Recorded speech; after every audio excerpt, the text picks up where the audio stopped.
Okay, so today we're going to be exploring your inherited traits. Your homework, it's already up on STEM Scopes for you, and it's just the reading. They don't have any questions on this topic, which is weird, but they don't. So as you're reading, make sure you are highlighting 3 major points. And if you're not even going to bother, at the very least, go to the website, open up the reading, and look at the pictures. At the very least, okay? Hopefully you would actually read the pictures. And not only that, you would actually read the text, okay? But if you're not even going to bother at all, I'm going to challenge you to at least go there and open it and look at the pictures, okay? I think you can all manage to look at pictures, okay? That's okay, Hope. Then extra credit. We have Open House. Open House has officially started. In fact, the website went live last night. And let me show you what this looks like. Okay, let me change how I'm sharing with you. And I'm pretty excited because it came out great. So there is a special website Mr. Castillo put together for us. And if you look at the very top, there's a 7th grade tab. I'm in the 8th grade tab, and there's PTA, other information. Okay. I don't even know what's in this section. I actually haven't looked yet. Okay. Okay, cool. So other presentations from other people. Ooh, look, some of our students here. Very cool. So 8th grade, we have all your subjects here. So you scroll down, we get a little intro from Mr. Castillo. There's actually a campus tour. And then we have all of your classes. So we have the electives. We then have PE. We have English. We have math. We have science. And then you have history. And then some other pictures and whatnot. Okay. So 4 extra credit for science. What you're going to do is you're going to actually go through this presentation, okay, with your parent or guardian. You are the teacher for the night, okay? So there's a little intro here, little explanation. We have dedicated 1 section per unit. So a little recap. There's embedded videos. There's also embedded activities. So if I click on here, right, it'll take me to the actual interactive website. Okay. Now there's a lot of these embedded in here. So you don't have to go through every single one, but you do want to go to at least 1 or 2 of each thing. Okay. So you're the teacher, you're showing your parents, you're explaining to them. Again, only pick like 1 or 2 in each section because there is a lot here. If you want to do all of them, okay, but it'll take you a long time for each of the actual units, okay? Then we have a Google form letting us know that you were here. There's some questions in there, and then once you submit that, you've earned your 5 points extra credit for being the teacher for the day, okay? Any questions? Open house.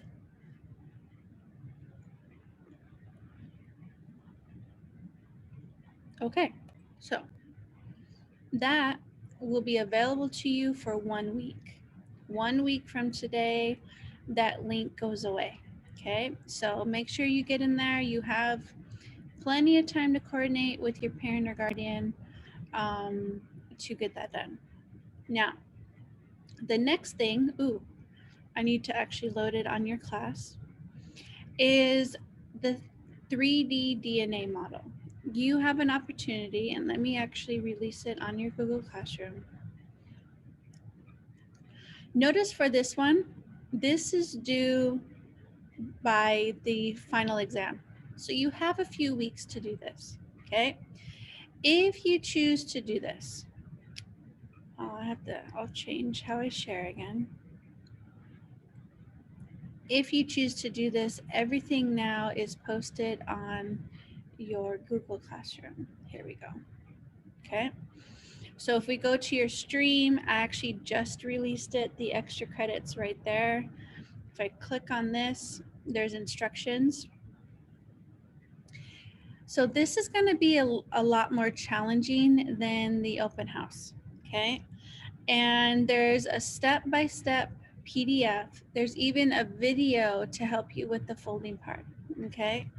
Now, if you don't have a printer, that's okay. You can hand make these lines, which is kind of annoying, but it's doable if you don't have a printer. Just use, hopefully you have a ruler or use a straight edge and you can get this done, okay?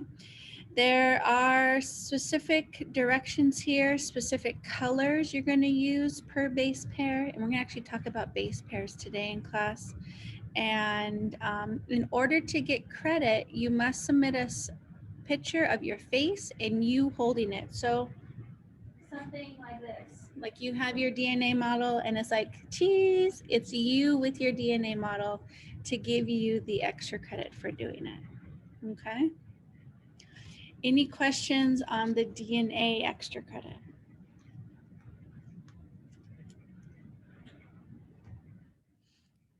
Okay, so lots of opportunities for you guys to explore a little bit more, and I'll award you with some extra points for doing that, okay?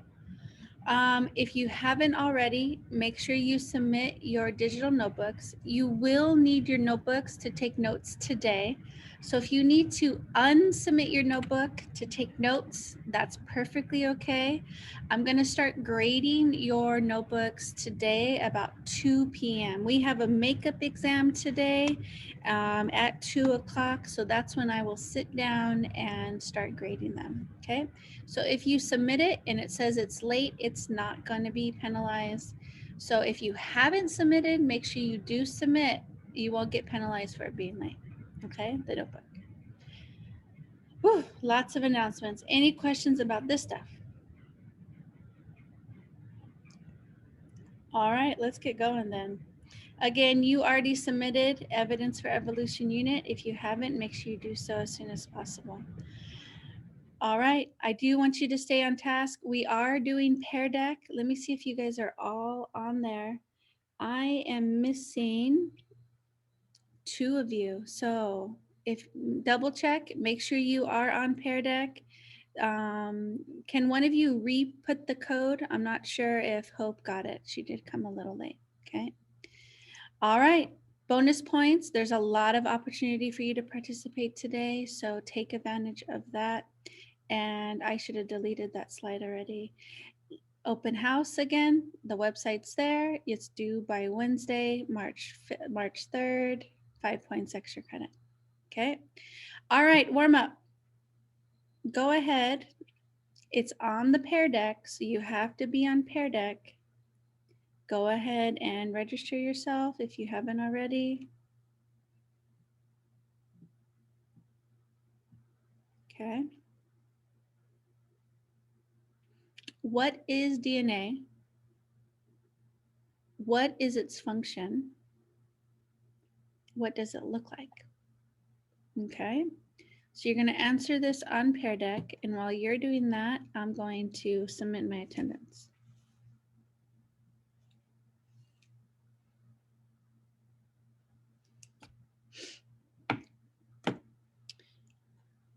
All right. All right, I'm missing one of you on the Pear Deck. Please don't make me have to go through and figure out who it is.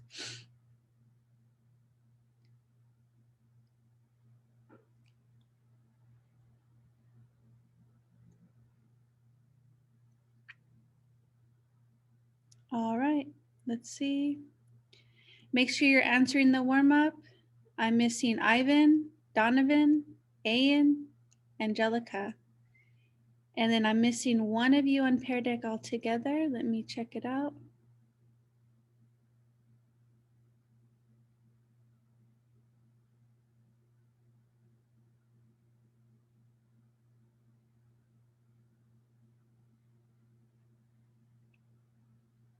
Angelica, answer the warm-up on Pear Deck.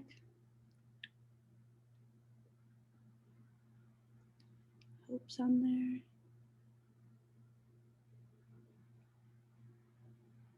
Yes, if you submitted your notebook yesterday and it was marked late, it won't be late, okay? You got a little extra time. All right, you guys are gonna make me figure out who's missing? That's annoying.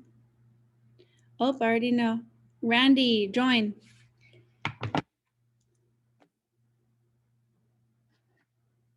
Randy, go ahead and join our Pear Deck, sir.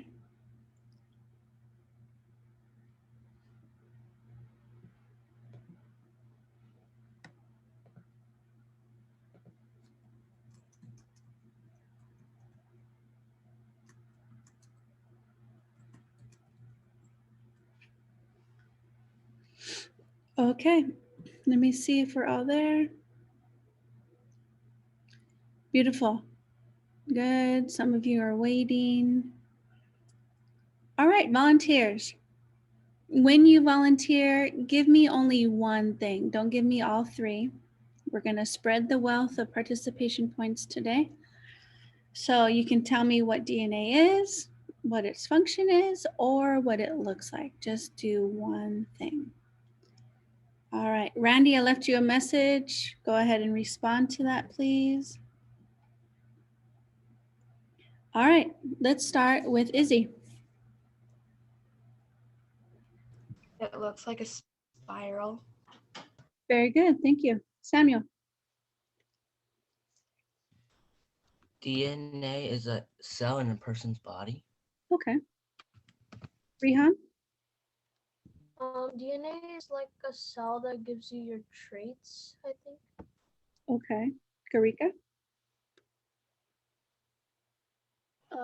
DNA is a kind of acid, and its function is to create a structure of a living organism, Okay. as well as containing hereditary genes, and it looks like a spiral with pores. Thank you. Armand? DNA serves as the instructions on how an organism should develop, and it's located in the nucleus of a cell, I think. Okay, so good. I do want to clarify, some of you mentioned DNA as a cell.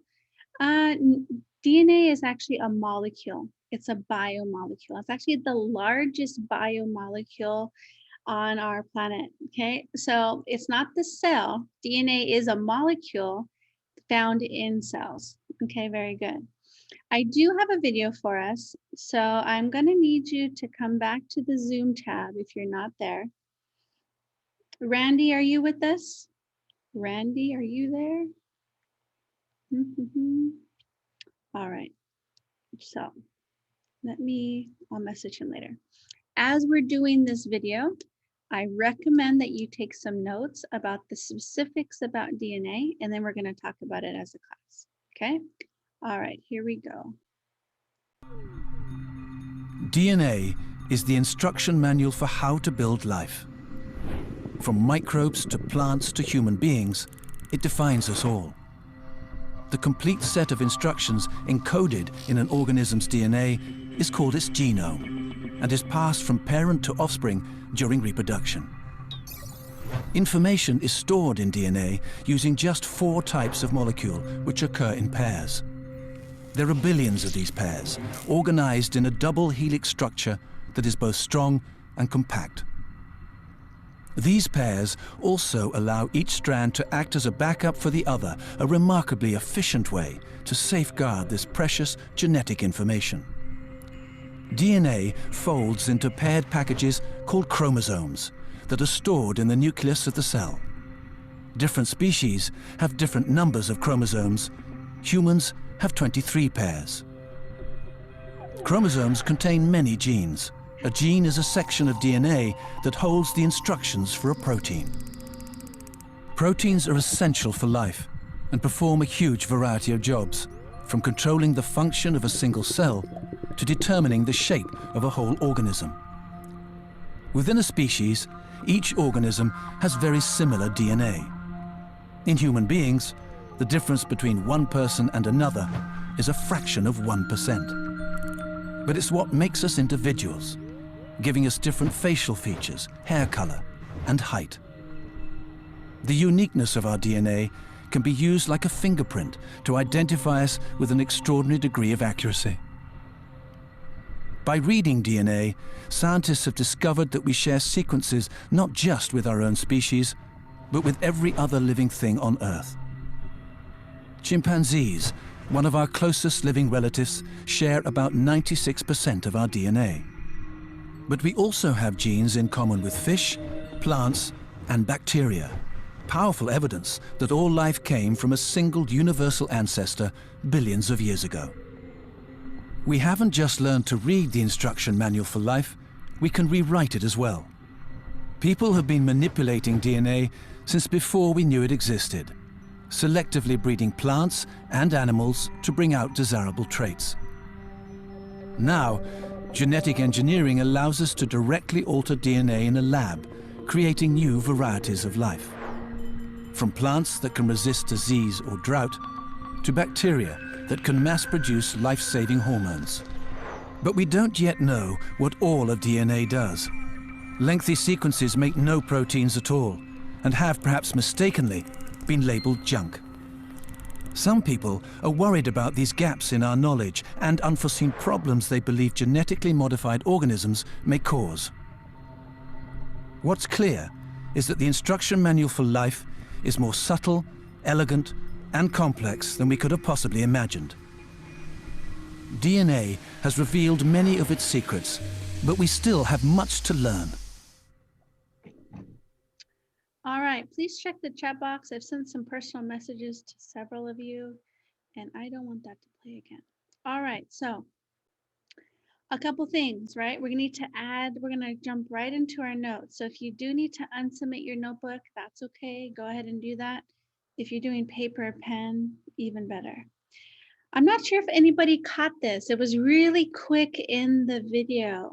Anybody catch any of the nitrogen bases of DNA?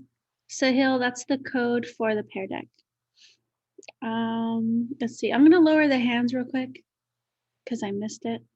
Go ahead. Anybody know maybe one of the nitrogen bases? Armand? I know the letters, but I forgot what they stand for. Okay, give me the letters. There's A, T, G, and I forgot the last one. Okay, that's pretty good. A, T, G. Anybody else? Oh, Adi? The last one's C. C. Okay. Anybody know what those letters stand for or willing to try? Faith. Isn't the G one like, I don't know how to pronounce it, but isn't it like guanine or something? Yeah, guanine. Good. Samuel? Cytosine? Good. Very good. Cytosine. Anybody else? I'm not sure if those are hands up. Sahil, Amran? No? Okay, very good. We have here the 4 bases, so add these to your notes if they're not already there. Again, the letters are T, G, A, C. It doesn't matter what order you have them. It's thymine, guanine, adenosine, and cytosine. Very good. Armand? I noticed that only some of them are compatible with each other. Very good. That's actually my next question, right? There's a specific way they pair. There's a specific partner they always connect with.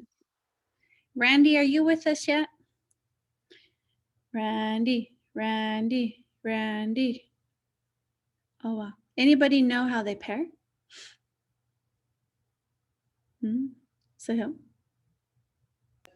Like in 2, and then they helix spiral around. Okay. A little bit more specific, the adenosine is always going to pair with thymine, and guanine is always going to pair with cytosine. Now, the way I always remember this is that the rigid letters, the ones with like points and stuff, pair up, and the curvy letters pair up. That's how I remembered it when I was learning this. And I know also, it also spells at. Now it could be flipped around. It could be TA or CG. It doesn't matter the order. In fact, the order will change in the actual DNA. Yes, Faith? How come the other ones don't pair together? Okay, great question. It's because of their sizes. Thymine, notice when we look at the DNA molecule, remember you guys mentioned it's like a spiral ladder. And so when we have this perfect alignment, some of these, and I forgot, I apologize, some of these molecules are longer than the others. So for instance, I think, don't quote me on this, I think A and G are longer and their shapes are a little bit different. They're like puzzle pieces. And so when you put these puzzle pieces together, A and T connect. A does not connect with C and it doesn't connect with G.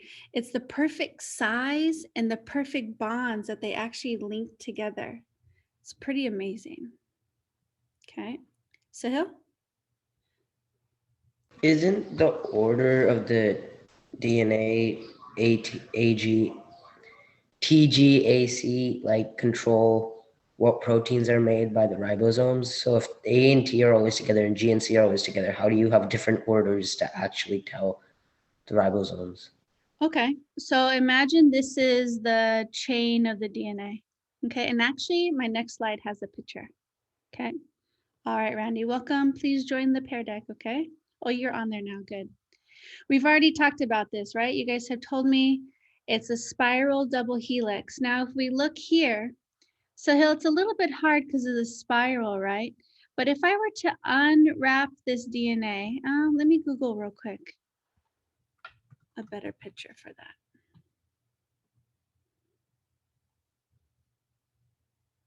that. This one's pretty good. It's a little complicated. Good enough. Okay, I'm gonna switch over here. Okay, so it's spiral, right?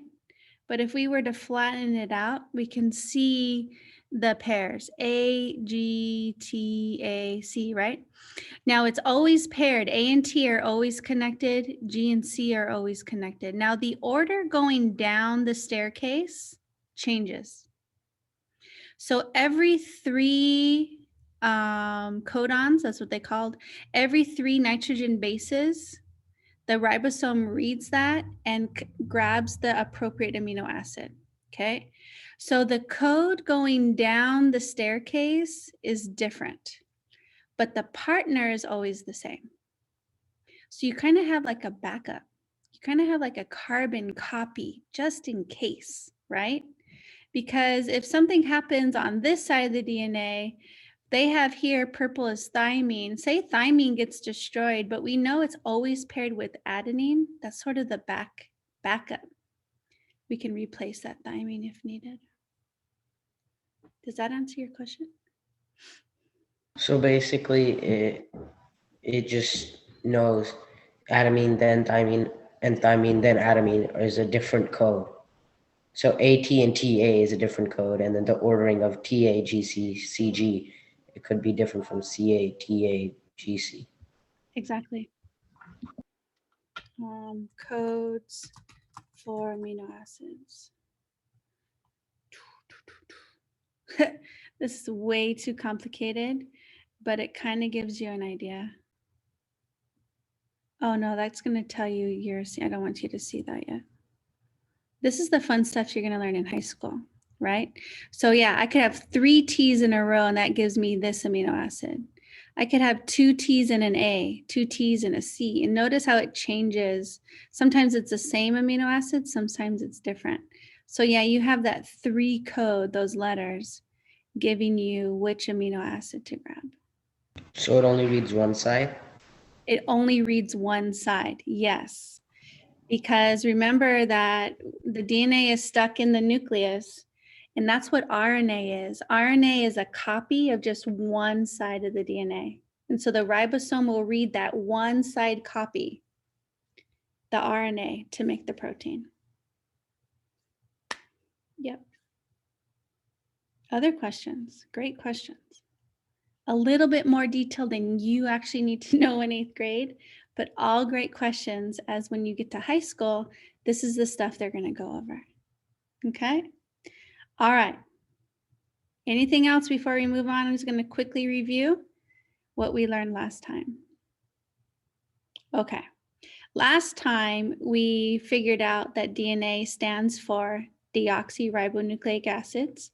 We know it's the blueprint to make living organisms, and it determines the order of amino acids.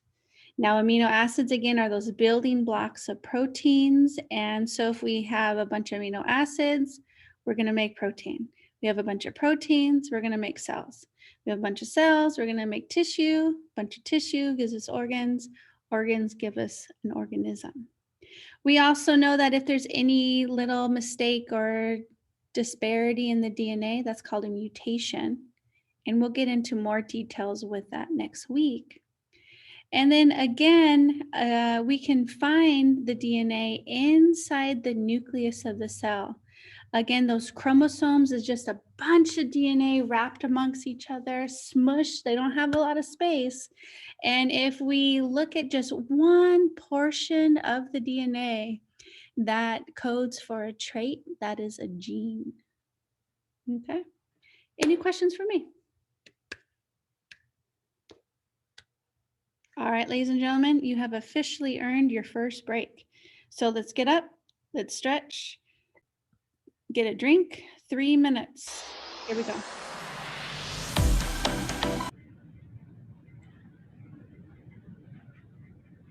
All right, so we have a few of you.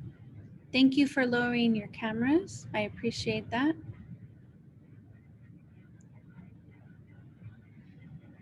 All right. So I have a photo for you. And thank you, Bailey. Okay, Angelica, no ruining it, okay?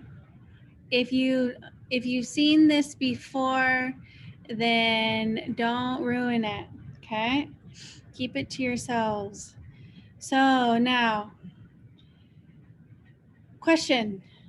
I want you to look at these two ladies and figure out what is something they have in, what are some similarities and what are some differences that you see here.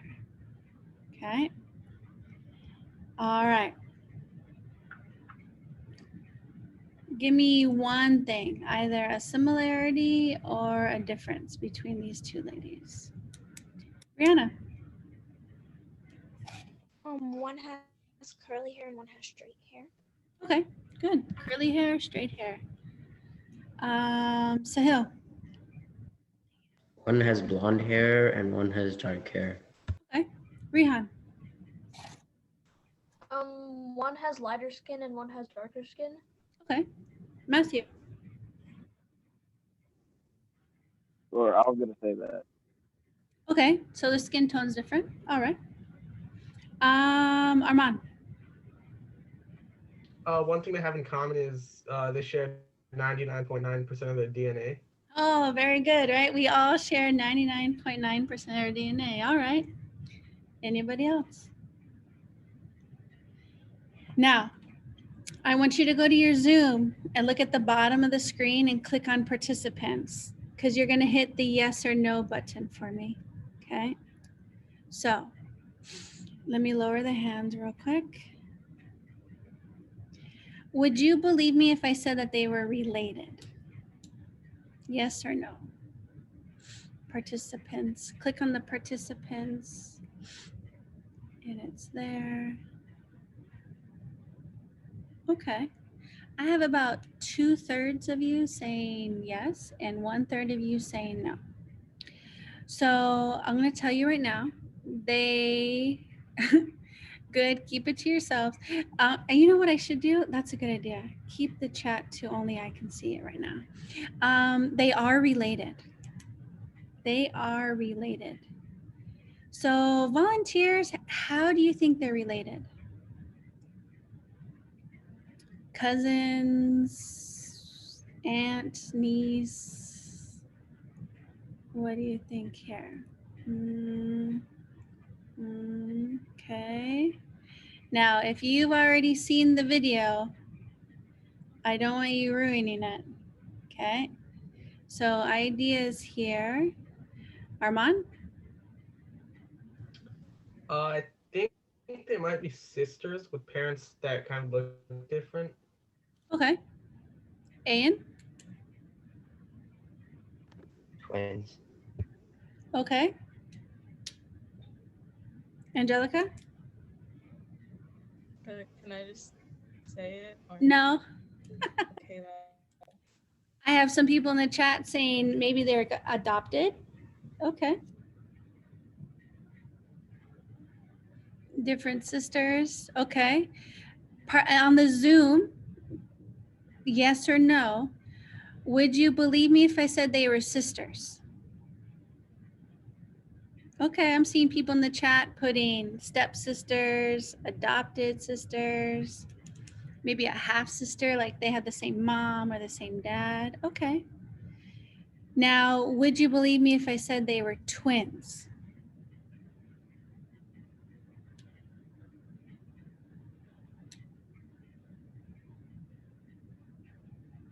Okay, so a lot of you have already seen the video and Angelica's just itching in her seat. She wants to yell it out in the top of her lungs. These ladies are twins.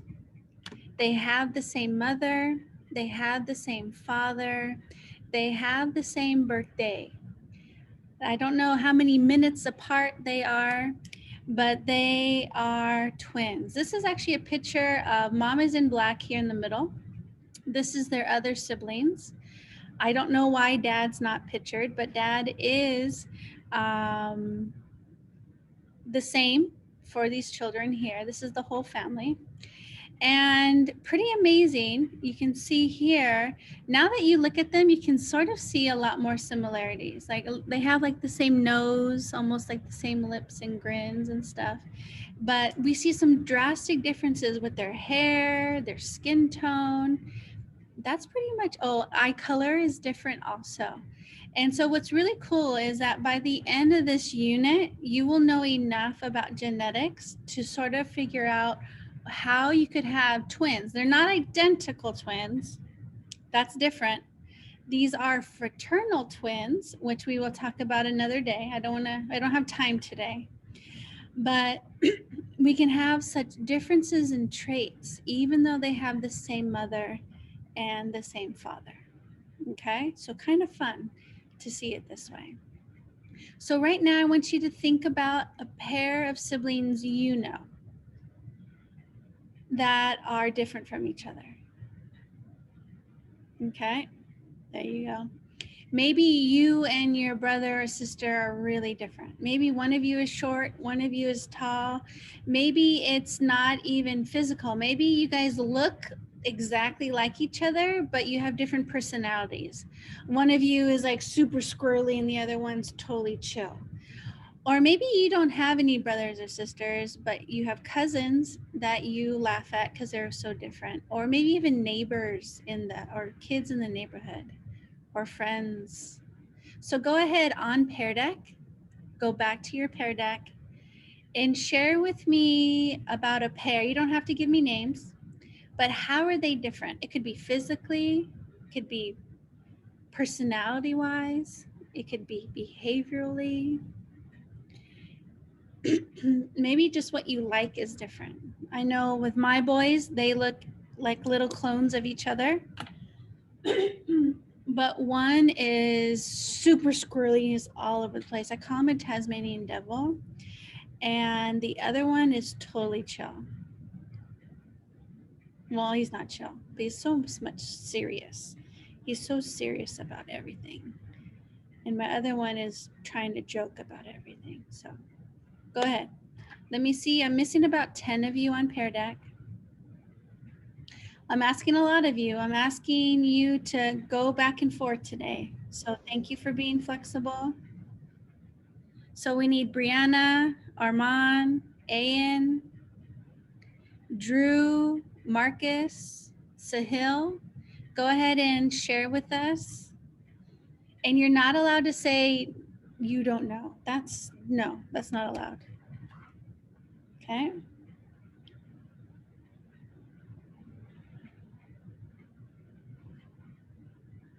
All right, I have some people mentioning friends that are twins and are completely different. Cousins behave differently. Your own sister has a completely different personality than you. Okay. So even though they have the same parent, same mom or dad, we can have these varieties in traits. Okay. Different skin tones, different hairstyles, straight hair, curly hair. I have like the straightest, most boring hair ever. And my sister thinks it's hilarious because her hair is super curly. What the heck, right? Okay, so we see these differences in traits. So what I want you to do now, let's see, did you all answer? Yes, you did. Still on Pear Deck.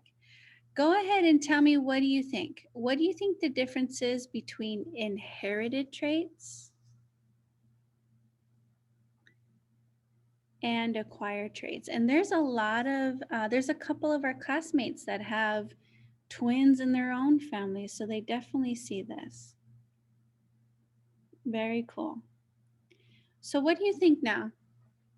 What's inherited versus acquired? What do you think that means? And if you have no idea, then wild guess it. You're not allowed to tell me you don't know. Do a wild guess for us then.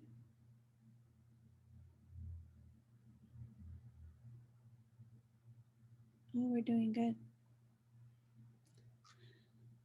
All right, I'm missing a handful of you. Make sure you're on Pear Deck. Derek, Drew, Marcus, Rihan, Sahil, Ayan. There we go. Bailey, Randy. Thank you. You're on Pear Deck. Sahil, we're waiting for you, which I think he might have been kicked out. He's not here. Bummer. Hopefully he comes back.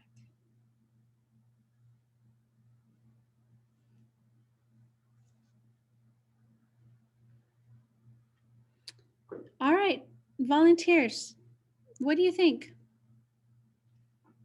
We have inherited versus acquired for this one here. Angelica, what do you think? Inherited traits are like traits that you'd get from your parents, like kind of looks or your personality, and acquired traits are something like that you get in your own lifetime as you go on, like, I don't know, being really strong or something. Okay, Izzy, what do you think?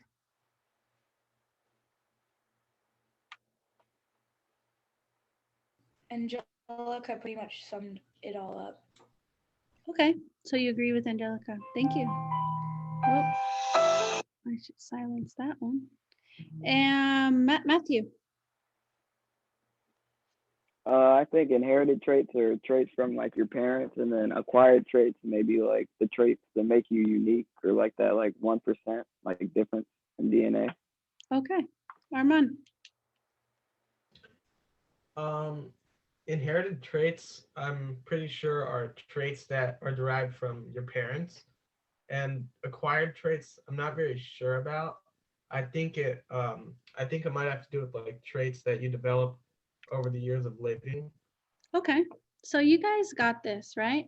What we're going to do now, notice that there's a little pencil mark. That means now this should go in your notes, because we did a lot of discussions and I want to make sure that you get certain things in your notes.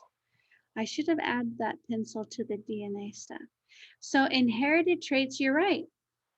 It's stuff the characteristics you're born with, the traits your parents gave you, right? And that's determined by your DNA. Acquired traits are characteristics you're not born with, but it's stuff you get with your life experiences. I think Angelica mentioned like getting strong, right? You just got to work out, Most, if you work out and get those protein shakes, then you're going to get really strong. If you sit around and eat carbs all day, then you're probably not going to build very much muscle. Okay. Yes, Armand. Can acquired traits ever become inherited traits? Like you develop a new trait and then your kids get that trait?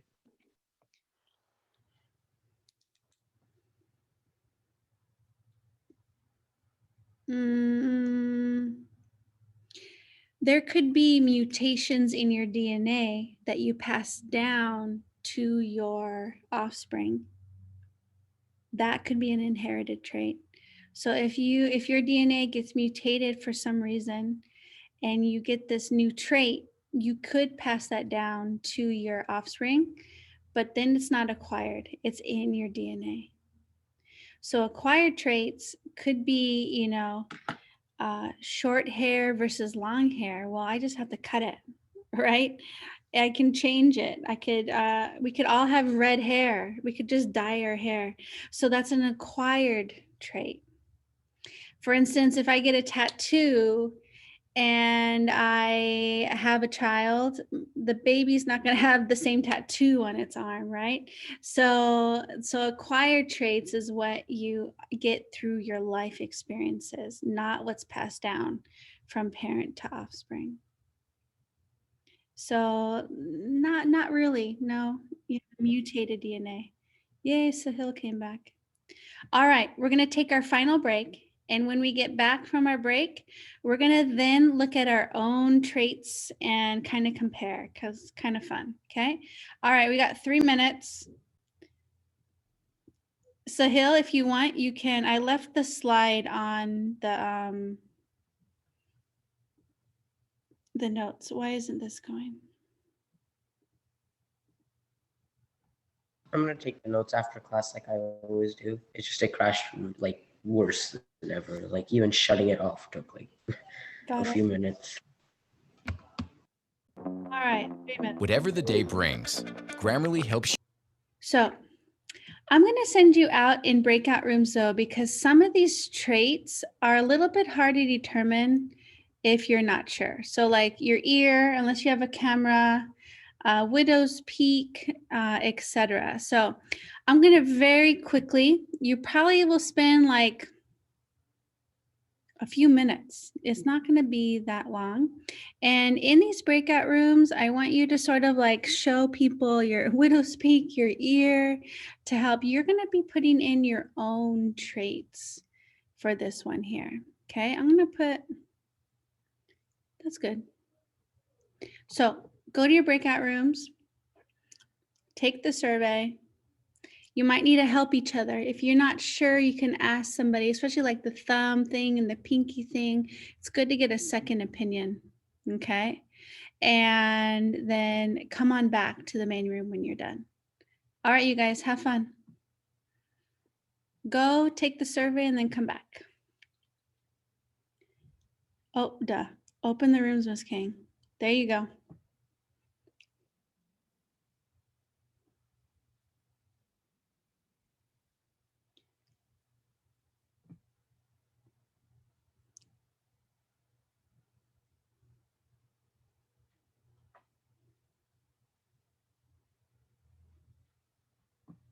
All right, let's pause recording. I do want to point out that now I have over 1,000 responses. Really fun. You guys are my 4th year of collecting data. So it's kind of fun to see the data expand and expand. Again, as we know in science, the more data points you have, the more accurate it is. So let's take a little look at what we have determined through the years. Yep. I believe you have a link also. When you submit your survey, you can see the responses as well. Okay. I'm keeping the data again because the more data points I get, the more accurate it is. So earlobes attached, we have about 31% attached, about 69% detached. So it's kind of interesting to see where you fall in the realm of thing. Does your have a widow's peak If you have no widow's peak, you're in the majority, 79%. With a widow's peak is about 21%. Hitchhiker's thumb. If you look at your thumb, is your thumb bent back or is it straight up and down? And look at this, it's almost 50-50 here, slightly favoring the straight thumb. Can you roll your tongue? Now in my family, we call it make a taco. Can you make a taco? Now some students can even roll their tongue. I can't do that, can you? Roll your tongue? No? Some of you can. Some of you can even do that 3 trifold tongue thing. I think it's so weird, but some of you can like, you know what I'm talking about? A clover? Okay, so like the crunching of your tongue, I think it's weird only because I can't do it. But if you can do it, kudos to you.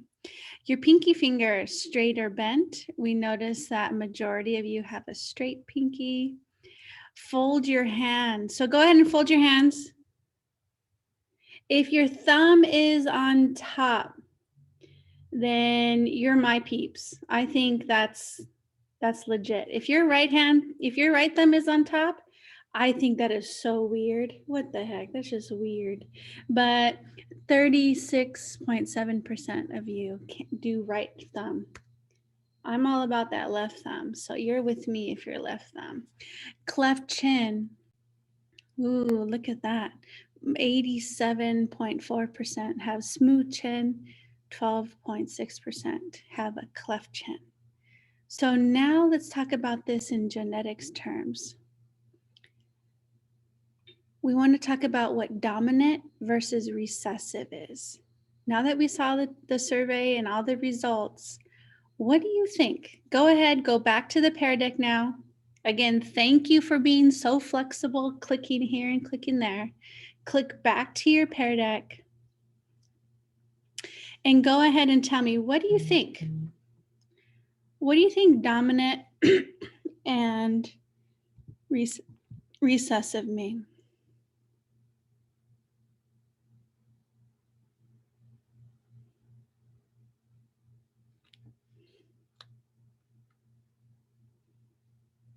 And if you have no idea, then do a wild guess. Okay. I'm missing a few of you. So if I could please, Derek, Donovan, Rehan, and Marcus, join us on Pear Deck, please.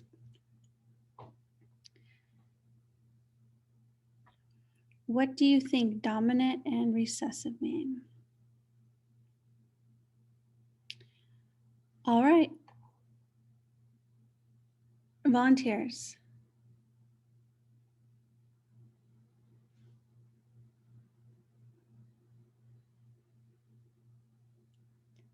Seven. All right, Brianna, what do you think? I think that dominant might mean the main thing, like for example, your main hand. Okay. Angelica. I didn't finish writing on the Pear Deck, but like I have an idea for dominant gene, which is like if both your parents have brown eyes, then their kid's gonna like most likely have brown eyes also. Okay. Garika. I was gonna say it's like dominant means more visible and unique, and recessive means hereditary. Okay. Armand. I think dominant refers to the option that is used more, while recessive is the opposite. Okay. Donovan.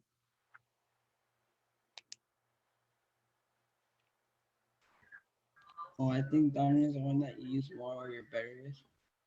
Okay. Thank you. So when we talk about traits, I'm just throwing out this new word. Oh, look, we have that pencil again. So make sure this gets in your notes here. So I'm throwing out a fancy word right now, phenotype. And we're going to actually get into what a phenotype is next week, but I want to sort of deposit the seed now. It's what we can see on the outside, the traits. Now, a dominant trait is going to be what's more common. what we see more often. And a recessive trait is going to be traits that are less common.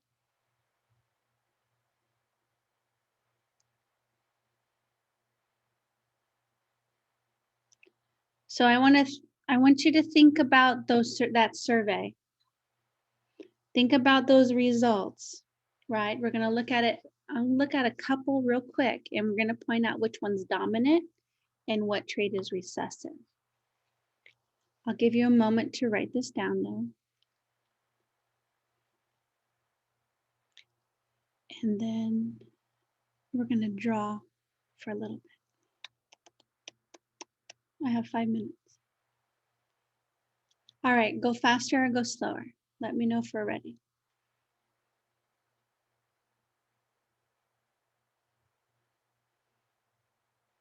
All right, we're ready. Let's look at that survey results again.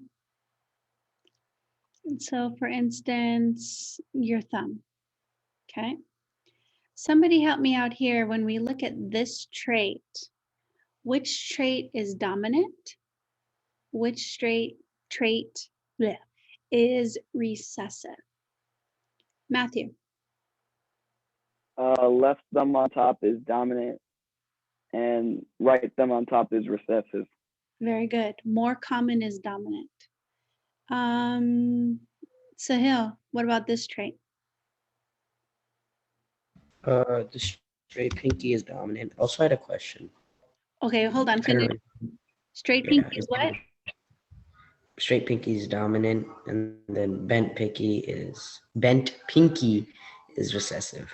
Thank you. What's your question? You might answer it later. So I was just gonna ask, if there's recessive traits and dominant traits, why don't recessive traits disappear after a while? That's a great question, because we're gonna hit that, I think, next week. Because we're gonna see where these traits, why do sometimes they disappear and why do they come back? You've heard the term like skips a generation, right? And that's what we're gonna look at why next week. Very good question. All right, so what I want you to do now, last thing I'm asking you to do is on Pear Deck.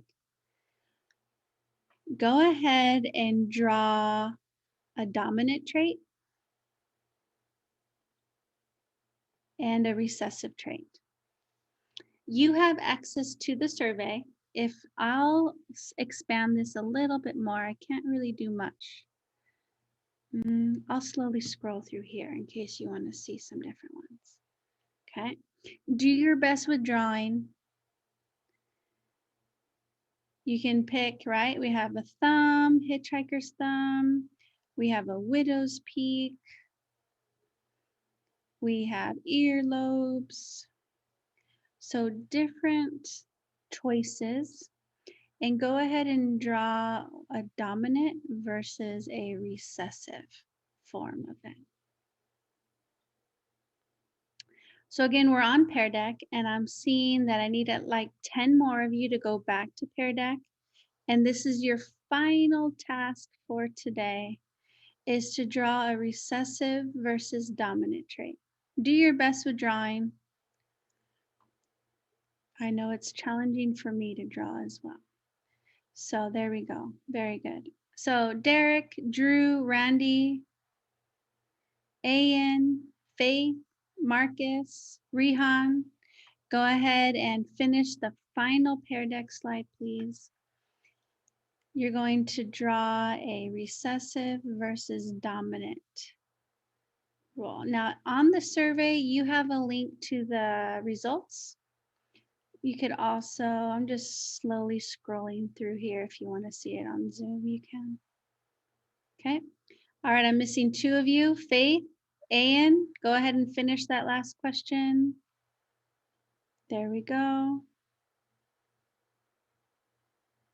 All right, Ayan, we're waiting for you, sir. All right.